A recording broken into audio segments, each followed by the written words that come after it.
நம்ம மோடிஜி பத்தி தான் 3வது வாட்டி உட்கார்ந்துட்டாரு. வந்தா மட்டும் பத்தாது, இந்த 1.5 வருஷத்துல பெரிய போராட்டங்கள் இருக்கு. ஒரு சராசரியை மேன்மைப்படுத்தக்கூடிய ஒரு மனிதன் வாழக்கூடிய தன்மையிலிருந்து இறங்கக்கூடிய நிலைமைக்கு ஏற்பட்டுரும். எக்கனாமிக் ப்ராப்ளம் வந்து ரொம்ப அதிகமாகிடும். மிகப்பெரிய பிரளயங்கள் ஏற்படுறதுக்கான வாய்ப்பு உண்டு. இதுவரைக்கும் பார்க்காத வெள்ளம் வரும். இது மேல சீனா ஒரு பிரச்சனையை எழுப்பும்.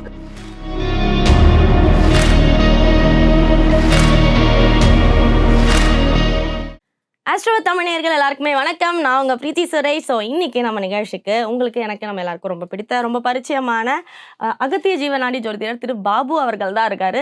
ஸோ சார் கிட்ட நிறைய கேள்விகள் கேட்க போறோம். ஆல்ரெடி கேட்ட கேள்விகளுக்கான பதில்கள்லாம் கிடைச்சிருக்கு. ஸோ அதை பத்தியும் டிஸ்கஸ் பண்ண போறோம். ஸோ வாங்க நிகழ்ச்சிக்குள்ள போலாம். சார் வரவேற்கலாம். வணக்கம் சார். வணக்கம். வணக்கம் ஆஸ்ட்ரோ தமிழர்களுக்கும் கோடான கொடியரசுக்கும் இன்னைக்கு அகஸ்ட் நான் சொல்லார். ஸோ உங்ககிட்ட கேட்கறதுக்கு ரொம்ப இன்னைக்கு எக்ஸைட்டடாகவும் ஆர்வமாகவும் வந்திருக்கேன். அதுக்கு முக்கியமான காரணம் பார்த்தீங்கன்னா நம்ம இந்தியன் பாலிடிக்ஸ் பற்றி உங்ககிட்ட ஒன்று கேட்டேன். அதுக்கு நீங்கள் ஒரு ஆன்சர் கொடுத்தீங்க. அது அப்படியே நடந்திருக்கு. அதுவும் நம்ம மோடிஜி பற்றி தான். அவர் இந்த வாட்டி வருவாரா மாட்டாரா இல்லை வேற ஒருத்தவங்க வந்துருவாங்க அப்படி இப்படின்னு கருத்து கணிப்புலேயே பயங்கரமான கன்ஃபியூஷன் எல்லாம் போச்சு. பட் நீங்கள் திட்டவட்டமாக அவர் தான் உட்காருவாருன்னு சொன்னீங்க. ஜாலியாக 3வது வாட்டி உட்காந்துட்டாரு. ஸோ அதை பற்றி திருப்பி ஏதாவது சொல்லுங்கள் சார்.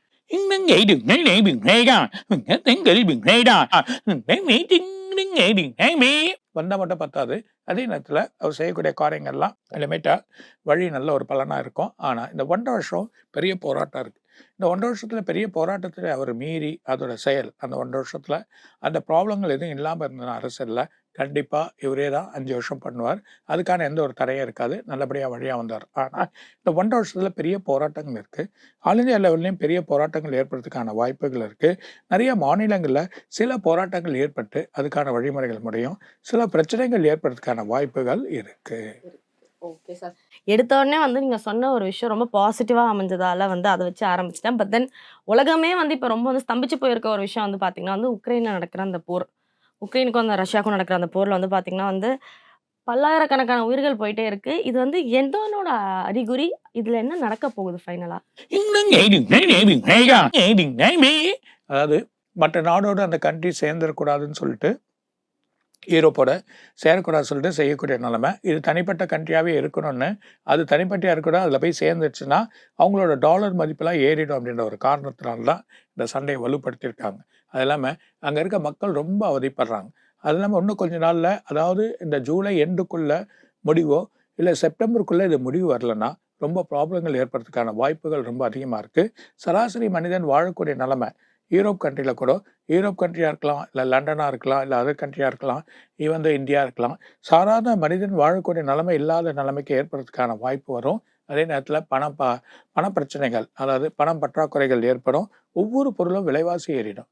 இந்த விலைவாசிகள் அதிகமாக இந்த போரை நிறுத்தலைன்னா இவங்களுக்கு இந்த ப்ராப்ளங்கள் அதிகமாக ஏற்கான வாய்ப்புகள் உண்டு. இவங்களுக்கு எந்த ஒரு பெனிஃபிட்டும் கிடையாது. ஆனால் இது மூலிமா அதர் கண்ட்ரியில் எல்லாருக்கும் அந்த பெரிய பிரச்சனைகள் ஏற்படுறதுக்கான வாய்ப்புகள் உண்டு. ஒரு சராசரியை மேன்மைப்படுத்தக்கூடிய ஒரு மனிதன் வாழக்கூடிய தன்மையிலேருந்து இறங்கக்கூடிய நிலைமைக்கு ஏற்பட்டுரும். நிறைய பொருட்கள் விலை ஏறிடும். அது இல்லாமல் சில பொருட்கள் நமக்கு கிடைக்காம போயிடும். சில பொருட்களே ரொம்ப விலை கொடுத்து வாங்க வேண்டியதாக இருக்கும். இது மூலிமா அடுத்த மாதம்லாம் பார்த்தீங்கன்னா இந்த ஜூலை, ஆகஸ்ட்டு, இந்த செப்டம்பர்லாம் பார்த்தீங்கன்னா இந்த பொருளே கிடைக்கல. சில பூ கூட நமக்கு விலை ஜாஸ்தியாக இருக்க மாதிரியான நிலையில் வரக்கூடியது. அரிசி, அதர் ஐட்டங்கள், இந்த ப்ரொவிஷன்ஸில் இருக்கக்கூடிய சில ஐட்டங்கள்லாம் சில விலைகள் ஏற்றி அந்த நிலைமைகள் ஏற்படுற வாய்ப்புகள் ரொம்ப இருக்குது. அதில் இந்தியா கவர்மெண்ட்டும் தமிழ்நாடு கவர்மெண்ட்டும் அதுக்கு முன்னெச்சரிக்கை எடுத்து அதுக்கான வழிமுறைகள் பண்ணுவாங்க. அதே நேரத்தில் இது அத்தியாவசிய பொருட்கள் ஏறக்கூடிய நிலைமை சில வழியில் எண்ணெய்கள் ஏறதுக்கு வாய்ப்பு இருக்குது. ஸோ ஆயில் டிமாண்ட் ஏற்படுறதுக்கான வாய்ப்புகள் ரொம்ப அதிகமாக இருக்குது. அதே மாதிரியா மிடில் ஈஸ்ட் கண்ட்ரிலையும் அவங்களுக்கும் பிரச்சனைகள் ஏற்படும். ஸோ அவங்களாலையும் இந்த சில ப்ராப்ளம்னாலையும் அவங்களோட எக்கனாமிக்கும் குறையும். அது இல்லாமல் உலகம் முழுதும் குளோபல் எடுத்துக்கிட்டிங்கன்னா எக்கனாமிக் ப்ராப்ளம் ரொம்ப அதிகமாகிடும். அது இல்லாமல் டாலர் எதிர்பார்க்காத மதிப்பு ஏறதுக்கான வாய்ப்பு உண்டு. சப்போஸ் அந்த மாதிரி ஏற்படுறதுக்கான வாய்ப்புகள் வர சொல்ல இந்தியாவோட பணவீக்கங்கள் குறையும். அந்த டைமில் விலைவாசிகள் நமக்கு ஏறதுக்கான வாய்ப்புகள் ரொம்ப அதிகமாக இருக்குது. இதை மக்கள் ரொம்ப கவனத்தோடு இருக்கும். இது குளோபலோட இது ரொம்ப ஒரு பிரச்சனையை ஏற்படுத்த போகுது. அது இல்லாமல் கிரகங்களை வச்சு சொன்னோம்னா சனி தனித்து நிற்கிறான். ஒரு சனி எப்போ தனித்து நிற்கிறானோ அந்த சனியோட ப்ராப்ளங்கள் ரொம்ப ஏற்பட்டுரும். அப்போ அவன் தனியாக இருக்கணும்னப்போ உலகத்தோட எல்லா பிரச்சனையுமே அவன் வந்து உருவாக்கிட்டு தான் போவான். அப்போது சில மாற்றங்கள் அதே நேரத்தில் செவ்வாயோ இல்லை அதில் வந்து அவன் கூட உட்காரக்கூடிய இதுவோ இப்போ ராகு வேற மாறப்போறாரு. சப்போஸ் ராகு போய் திரும்ப சனியோட வீட்டில் போய் உட்காந்துட்டாருன்னா சனியும் ராகு ஒன்றா சேரக்கூடாது. அந்த டைமில் மிகப்பெரிய பிரளயங்கள் ஏற்படுறதுக்கான வாய்ப்பு உண்டு. பெரிய அது இல்லாமல் damages. நம்ம பெரிய டேமேஜஸ் நம்மளால் எதிர்பார்க்கவே முடியாது இந்த மாதிரி டேமேஜஸ் ஏற்படும். அதனால் குளோபல் வார்மிங்கில் ரொம்ப ப்ராப்ளங்கள் இப்போ வரக்கூடிய நிலைமை இருக்குது. அதே நேரத்தில் அழிவுகள் ஏறதுக்கான சில இடங்களில் சில பிரச்சனைகள் ஏற்படுறதுக்கான வாய்ப்புகள் ரொம்ப அதிகமாக இருக்குது. அதே நேரத்தில் பார்த்தீங்கன்னா சில ஊரில் இதுவரைக்கும் பார்க்காத வெள்ளம் வரும். இதுவரைக்கும் மழையே பெய்யாத ஒரு கண்ட்ரியில் மிகப்பெரிய மழை பெய்யும். லாஸ்ட் டைம் நம்ம சொன்னோம். அதை அவங்க எப்படி சார் எடுத்துக்கணும்? இப்போ வந்து மழையே அதெல்லாம் வந்து பார்க்காதவங்களுக்கு இயற்கையோட சீற்றத்தை யாராலும் கண்டுபிடிக்க முடியாது. இயற்கையோட சீற்றத்தை யாராலும் கண்டுபிடிக்காது. என்னாலே நமக்கு ஓரளவுக்கு தெரிஞ்சு அந்த காஸ்மிக்கோட எனர்ஜி வச்சு சொல்கிறோம். இல்ல சார், ஆனா அந்த மழை வந்து அவங்களுக்கு ஏதாவது சேதாரத்தை கொடுக்குமா இல்ல வந்து எதிர்பார்க்க மிகப்பெரிய சேதாரத்தை கொடுக்கும். அது மூலிமா அந்த கண்ட்ரியோட இது வந்து உணவு பற்றாக்குறைகள், மக்கள் ஒரு 10 நாள் அவதிப்படுறது, 1 மாதம் அவதிப்படுறது, இந்த மாதிரி நிலைமைகள் ஏற்படுறதுக்கான இயல்பு வாய்ப்புகள், வாழ்க்கை இயல்பு வாழ்க்கையில இருந்து அவங்க வெளியே வர்றதுக்கான வாய்ப்புகள். அது இல்லாமல் இந்த பிரச்சனையை கூறுறதுனால ஒரு கண்ட்ரிக்கே ஒரு சின்ன டேமேஜ் வந்தால் கூட அந்த கண்ட்ரி ரொம்ப கீழே இறங்கக்கூடிய நிலைமை வரும். அதனால தான் கேர்ஃபுல்லாக அந்த எக்கனாமிக் ப்ராப்ளம் வராத அளவுக்கு ஒவ்வொரு கண்ட்ரியும் முயற்சி பண்ணது நல்லது. இதனால் சின்ன சின்ன கண்ட்ரிகள்லாம் ரொம்ப அடிப்பட போகுது. 2026க்குள்ள இந்த குளோபலோட ப்ராப்ளங்கள் இந்த உலகத்தோட வழியில் ரொம்ப பெரிய ப்ராப்ளங்கள் வர்றதை நம்ம பார்க்க போகிறோம். மக்கள் தான் இதில் கவனமாக இருக்கணும். மக்கள் ஒரு கூட்டு வழியாவோ செயல் வழியாவோ அவங்களுக்கு தேவையான பொருளோ, அதாவது தேவையற்ற இன்வெஸ்ட்மெண்ட் வச்சுக்காதீங்க. தேவையான பொருள் எது தேவையோ அதை வாங்கிக்கங்க. ஒரு வேலையில் இருக்கிறப்ப அந்த வேலையோட வழியில் இருக்கிறது நமக்கு பெரிய பொருத்தமாக இருக்கும். அந்த வேலையை விட்டு மாறிடலாம், வேலை விட்டு போகலாம், நிறைய ரெஸ்ட்ரிக்ஷன்ஸ் வரும். அது இல்லாமல் விசாஸ்லாம் நிறைய ப்ராப்ளங்கள் வரப்போகுது. நிறைய ப்ராப்ளங்களை விசாலேருந்து எடுத்துன்னு வர போகிறாங்க. நிறைய ரெஸ்ட்ரிக்ஷன் அது ஏற்படுறதுக்கான வாய்ப்பு உண்டு. அந்த மாதிரி நிலைமைகள் வர சொல்ல மக்கள் ரொம்ப கவனமாக இருக்கும். அது இல்லாமல் குளோபல் பார்த்தீங்கன்னா இது வரைக்கும் பார்க்காத வெயிலோட சீற்றத்தை நம்ம வெப்ப அலைகள் வந்து ஏற்கனவே வெப்ப அலைகளில் சில ப்ராப்ளங்கள் ஏற்பட்டிருக்கு. இந்த வெப்ப அலைகள் வந்து இன்னும் அதிகமாகும். இன்னும் மிடில் ஈஸ்ட் கண்ட்ரி, அது இல்லாமல் டெல்லி, ராஜஸ்தான், அது இல்லாமல் குஜராத், இந்த மாதிரி ஏரியாங்களில் பார்த்தீங்கன்னா மிகப்பெரிய வெப்ப அலைகள், வெப்ப வழிகள் வந்து ஏற்படும். இது வரைக்கும் பார்க்காது. இப்போ ஜூலை வரைக்குமே இந்த வருஷமே நமக்கு இருக்குது. 2026 வரைக்கும் மிகப்பெரிய வெப்ப அலைகள் வரும். 2027 வரைக்குமே நம்மளோட 27 வரைக்குமே சில மாற்றங்கள் வரும். பூமி தன்னோட பாதையை மாற்றின்னு போனாலும் இது வரைக்கும் பார்க்காத சூட்டுத்தன்மை பூமி அடைஞ்சிருக்கு. அதனால தான் வெப்ப சலனத்தினால்தான் இந்த மழைகள் வரும். இந்த வெப்ப சலனத்தினால்தான் அதிகமான மழைகள் வந்து சில இடத்துல வந்து பிரச்சனையாகி சில கிராமங்கள்லாம் வந்து தண்ணியில் மிதக்கக்கூடிய நிலைமைகள் ஏற்படுறதுக்கான வாய்ப்புகள் இருக்குது. அப்படி இருக்க சொல்ல மக்கள் ரொம்ப கவனமாக இருக்கணும். இது இல்லாமல் எர்த்குயிக்கும் வரும். சில இடத்துல எர்த்குயிக்லாம் வந்து சில ப்ராப்ளங்களை ஏற்படுறதுக்கான வாய்ப்புகள் இருக்குது. அது மாதிரி சில இடத்துல வரக்கூடிய நிலைமை இருக்குது அப்படின்றத சொல்கிறார். அப்பாடா! இந்த 2026 வந்து போறதுக்குள்ள ஒரு பெரிய பிரளயமே வந்து போயிரும்ன்றது நீங்க சொல்லும்போது லைட்டா கொஞ்சம் கலக்கமா தான் இருக்கு. பட் இயற்கைக்கு வந்து நம்ம எதுவுமே பண்ண முடியாது. நீங்க சொன்ன மாதிரி. Okay sir. இயற்கையும் வெல்ல முடியும். நம்மளோட ப்ரேயர், நம்மளோட கூட்டு ப்ரேயர், மக்கள் வந்து அங்கங்கே கூட்டு ப்ரேயர், தன்னோட நிலையில இந்த வழி, மக்களோட நிலைகள் பார்த்தீங்கன்னா, இப்போ எதுவுமே நம்ம சில ப்ராப்ளங்கள் பார்த்தீங்கன்னா நிறைய பேர் கடன் வாங்க வேண்டியதாக இருக்குது. நிறைய கடனில் போக வேண்டியதாக இருக்குது. இருக்க பணங்கள்லாம் பிரச்சனையாகுது.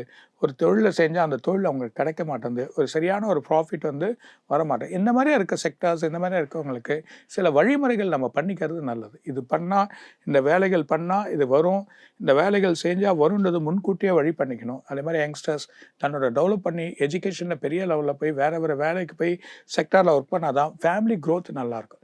இந்த ஃபேமிலி க்ரோத்தை வந்து விட்டுட்டு நம்ம இதை பண்ணிக்கலாம், அதை பண்ணிக்கலாம், வேறு இதெல்லாம் போகலான்றப்போ எல்லாமே இதுவாகும். அது இல்லாமல் நிறைய ராங் திங்ஸ் வரும். செல்ஃபோனில் திருடுறது, மக்களோட வழி பணத்தை திருடுறது, நிறைய பேர் பணத்தை கொள்ளடிக்கிறது, நிறைய பேர் இந்த பணத்தை நிறைய கொடுக்குறேன்னு சொல்லி மற்றவங்ககிட்ட பணத்தை வாங்கிட்டு போகிறது, இந்த கண்ட்ரியில் எல்லாமே வேறு கண்ட்ரியில் போகிறது. சில பெரிய பணக்காரங்களுக்கு இந்த பிரச்சனை வர்றதுக்கான வாய்ப்பு 2026 வரைக்கும் இருக்குது. சில பேர் நாட்டுக்கு கடத்தக்கூடிய நிலைமையும் ஏற்படலாம். அந்த மாதிரி நிலைமைகள் எதிர்பார்க்காத சில ஆளுங்களுக்கு வந்து இந்த வருஷம் எண்டில் பார்த்தீங்கன்னா சில ஆளுங்களை வந்து பிடிச்சு கொடுத்தா இது தருவோம் அப்படின்னு சொல்கிற அளவு கூட ஒரு வழி வரத்துக்கு உண்டு. அதாவது பெரிய இதில் இருக்கவங்க, பிஸ்னஸில் இருக்கவங்க, அவங்கள வந்து பிடிச்சி கொடுத்தா அவங்களுக்கு இது கொடுக்குறோம் அப்படின்ற மாதிரி ஒரு நிலைமை ஏற்படுறதுக்கான வாய்ப்புகள் அந்த மாதிரி ஒரு நிலைமைகள் சூழ்நிலைகள் ஏற்படக்கூடிய நிலைமை இந்த 2026 வரைக்கும் இருக்குது. 2027 குளோபல் வார்மிங் கொஞ்சம் மாறினாலும் எக்கனாமிக்ன்றது ஒரு பெரிய ஒரு இஷ்யூவாக ஏற்படுறதுக்கான வாய்ப்புகள் இருக்குது அப்படின்றத சொல்லலாம். சன்மானம் கொடுத்து வந்து பெரிய பெரிய ஆட்களை தேடுற அளவுக்கு நிலைமைகள் போகும் அப்படின்னும் போது வந்து கொஞ்சம் ஆச்சரியமா இருக்குது. இதெல்லாம் வந்து ரொம்ப வருஷம் கழிச்சு கேட்குற மாதிரி இருக்குது. அண்ட் அதே மாதிரி நீங்கள் சொன்னதில் வந்து பார்த்தீங்கன்னா வந்து உக்ரைன் வந்து கிட்டத்தட்ட வந்து ஆல்மோஸ்ட் அந்த உக்ரைனை வந்து கைப்பற்றிட்டாங்க. ஸோ இன்னும் கொஞ்சம் கொஞ்சம் அந்த பார்டர் சைடில் தான் இருக்குது. அது மாதிரி வந்து வேறு ஏதாவது கண்ட்ரீஸ்க்கு வேறு ஏதாவது பிரச்சனைகள் வர வாய்ப்பு இருக்கா? ஏன்னா நீங்கள் வந்து எப்போவுமே சொன்னீங்க, போன வாட்டி நம்ம பேசும்போது சொன்னீங்க, ஒரு கண்ட்ரி வந்து நம்ம எக்ஸ்பெக்ட் பண்ணாத ஒரு கண்ட்ரியோட அழிவு நம்ம பார்ப்போன்னு. அது உக்ரைன் தான்ற பதில் கிடச்சிருச்சு. ஸோ இனிமேல் வேறு ஏதாவது கண்ட்ரிக்கு பாதிப்பு இருக்கா? அதாவது இது இல்லாமல் எதிர்பார்க்காம 2 முஸ்லீம் கண்ட்ரியில் சண்டை வந்துடும். அந்த சண்டை எதிர்பார்க்காத ஒரு முஸ்லீம் கண்ட்ரி அவங்களே பிரச்சனையை உருவாக்கி அந்த சண்டையை ஏற்படுறதுனால பலவிதமான குழப்பங்கள் ஏற்படுறதுக்கான வாய்ப்புகள் உண்டு. நம்ம லாஸ்ட் டைமே சொன்னோம், முஸ்லீம் கண்ட்ரி ஒன்று சண்டை வரணும், அது ஏற்கனவே அந்த மாதிரியாக இருந்திருக்கு. ஆனால் அந்த மாதிரியாக வழிகள் வர்றது உலகத்துக்கு வந்து பிரச்சனையாகும். அப்போது நிறைய இடத்துல சண்டை வரும். இது மேலே சீனா ஒரு பிரச்சனையை எழுப்போம். இந்த சீனா பிரச்சனையை எழுப்புறதுனால பல குழப்பங்கள் ஏற்படும். ஆமாம், அந்த பிரச்சனை எழுப்புறதுனால சில குழப்பங்கள் ஏற்படும். அப்படி நம்ம எழுப்ப சொல்ல எக்கனாமிக்கெலாம் கொஞ்சம் ரைஸ் ஆகுறத நம்ம பார்க்க போகிறோம். Okay sir. ஸோ இதிலேருந்து வந்து நம்ம தமிழ்நாட்டுக்கு நம்ம ஊர் மக்களுக்கு ஏதாவது பாதிப்புகள் இருக்கா? அதனால இல்லை, நம்ம மக்களுக்கு பாதிப்பு இருக்கா? நிறைய வழிகள் நம்ம குறைக்க வேண்டியது இருக்குது. மக்களுக்கோசம் சில வழிகள், சில டேக்ஸ், சில வழிகளை ரெஸ்ட்ரிக்ஷன் இல்லாமல் சில வழிகள் பண்ணால் தான் முடியும். இல்லை மக்கள் எக்கனாமிக்னால தான் ப்ராப்ளம் வரும். ஸோ மற்றபடி இந்தியாவில் வந்து ப்ராப்ளம் இல்லை, எக்கனாமிக் தான் ரொம்ப ப்ராப்ளமாக இருக்கும். பணம் இருக்கும், ஆனால் பணம் வந்து கையில் இருக்காது. எல்லாருக்கும் செலவு வழி ஏதோ ஒரு வழியில் எந்த ஒரு இடத்துல செலவாயினே தான் இருக்கும். அந்த மாதிரி நிலைமைகள் ஏற்படுறதுக்கான வாய்ப்பு உண்டு. அதே மாதிரியா தங்காது. அதே மாதிரியா சில விஷயங்கள் பார்த்தீங்கன்னா, இப்போது சில புது செல்ஃபோன்கள் வரும், சில வழிகள் வரும். அது மூலிமா மக்கள் வந்து செலவு அதிகரிக்கும். ஸோ இப்போ ஒரு 500 600 நம்ம வாங்குறாங்க ஒரு வைஃபைலாம், இதெல்லாம் இதுக்கு என்ன மோடம்லாம். ஆனால் அதுவே ஏற்றிடுவாங்க. அந்த மாதிரி ஒரு நிலைமைகள் சொல்ல நிறைய மக்களோட செலவு வந்து அதிகரிக்கக்கூடிய நிலைமை வந்துடும். அதே மாதிரி ப்ரைஸ் லெவலில் நிறைய ஏறப்போகுது. அதெல்லாம் வந்து பார்த்திங்கன்னா அது மாதிரி வண்டிகள், வாகனங்கள் எல்லாமே நமக்கு சீப்பாக கிடைக்கிற மாதிரி தெரியும், ஆனால் எல்லாமே ரைஸ் ஆகும். அதே மாதிரி சில பேங்க்லாம் பார்த்தீங்கன்னா வட்டியோட இன்க்ரீஸ் பண்ணிவிடுவாங்க. அந்த ஒரு நிலைமைகள் ஏற்படுறதுக்கான வாய்ப்பு. சம்பளத்தில் இன்க்ரீஸ் பண்ணுவாங்களா? அதுதான் கேட்குறேன். அதுக்கு தகுந்தவளுக்கு வழி பண்ணக்கூடிய நிலைமை நம்ம எடுத்து பண்ணணும். ஓகே. அதனால தான் மக்கள் வந்து இதில் பெரிய கவனத்தை, அதனால தான் நிறைய இன்வெஸ்ட்மெண்ட் பண்ணி நிறைய வழிகள் பண்ணி எல்லாத்தையும் மாட்டிக்க வேணாம். ஒரு இடம் வாங்குகிறோம் நமக்கு தகுந்த அளவுக்கு பட்ஜெட்டில் போகிறது நல்லது. அந்த மாதிரி நிலைமை இருக்கும். மிடில் கிளாஸ் ஃபேமிலியாக இருக்கலாம், கொஞ்சம் அப்பர் மிடில் கிளாஸ் கூட கொஞ்சம் இறங்கக்கூடிய நிலைமை ஆகிடும். அந்த மாதிரி நிலைமைகள் ஒரு சில மக்கள் ரொம்ப கவனமாக இருக்கணும். 2027 வரைக்கும் நமக்கு இந்த மாதிரியா, அப்புறம் 26 வரைக்குமே ரொம்ப ஒரு எக்கனாமிக் வந்து ஒரு இதுவாக தான் இருக்கும் அப்படின்றத சொல்லலாம். ஓகே. ஆக மொத்தம் வந்து பொருளாதார ரீதியாக வந்து பல பிரச்சனைகள் நம்ம நாட்டுக்கே இருக்குது அப்படின்னு சொல்லியிருக்காரு.